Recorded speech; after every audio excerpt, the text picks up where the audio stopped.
L'extrait que je vais vous lire vient du livre « Il est ressuscité » de Daniel Kolenda.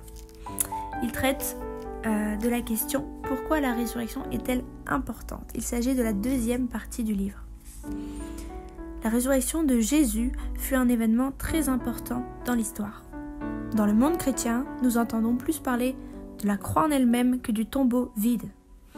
Le thème de la résurrection est généralement relégué à la période de Pâques. En fait, si votre pasteur prêchait la résurrection en août, vous pourriez penser qu'il est confus, qu'il se trompe. Mais la résurrection n'est pas seulement un message de Pâques. Elle est au cœur du christianisme et dépasse même dans une certaine mesure la signification de la croix. Car sans la résurrection, la crucifixion n'était qu'une exécution. Beaucoup de gens sont morts par crucifixion, mais il n'y en a qu'un qui est ressuscité des morts, qui est monté au ciel et qui s'est assis à la droite du Père. L'apôtre Paul a également dit dans 1 Corinthiens 15, versets 17 à 19 « Et si Christ n'est pas ressuscité, votre foi est vaine, vous êtes encore dans vos péchés, et par conséquent aussi ceux qui sont morts en Christ sont perdus. Si c'est dans cette vie seulement que nous espérons en Christ, alors nous sommes les plus malheureux de tous les hommes. » Cela signifie que si le Christ n'était pas ressuscité, tout ce que nous avons fait de mal nous séparerait à jamais de Dieu. Et si c'est le cas, nous sommes vraiment à plaindre. Sans la résurrection de Christ, le salut serait un vœu pieux.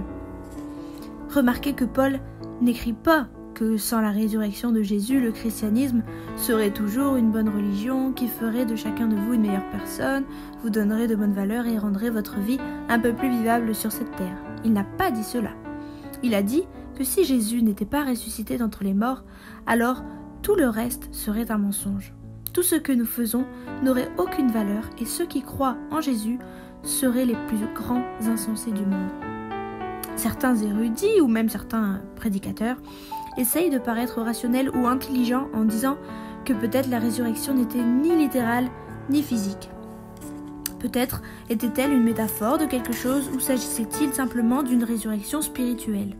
Mais sans la résurrection, tout le reste est inutile.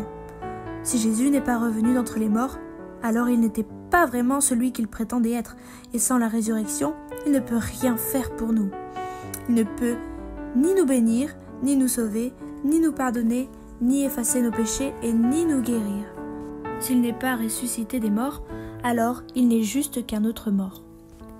Dans 1 Corinthiens 15, l'apôtre Paul, lui-même un témoin du Christ ressuscité, a imaginé une réalité sans la résurrection de Jésus. C'est un passage effrayant qui dépeint un monde sombre et sans espoir. Il dit que si Jésus est mort, la prédication et la foi sont vaines, au verset 14. Au verset 15, il dit « Les disciples sont de faux témoins ». Au verset 17, « Nous sommes encore piégés dans nos péchés ». Au verset 18, « Les morts sont perdus pour toujours ». Et au verset 19, « Ceux qui croient sont les plus malheureux de tous les hommes ». Mais ensuite, dans les versets 20, Paul change de ton en faisant cette déclaration étonnante qui fait toute la différence. Il dit « Mais maintenant, Christ est ressuscité des morts ». Les premiers chrétiens se saluaient les uns les autres avec les paroles de Paul. Au lieu d'un bonjour, un croyant disait « Christ est ressuscité » et l'autre répondait « Il est vraiment ressuscité ». Jésus-Christ est sorti du tombeau, il est vraiment ressuscité et la résurrection était la confirmation surnaturelle de la part de Dieu de ce que Jésus a accompli pour nous. Cela signifie que Jésus est exactement celui qu'il prétendait être, le Fils de Dieu envoyé dans le monde afin que nous puissions être pardonnés, restaurés et libérés.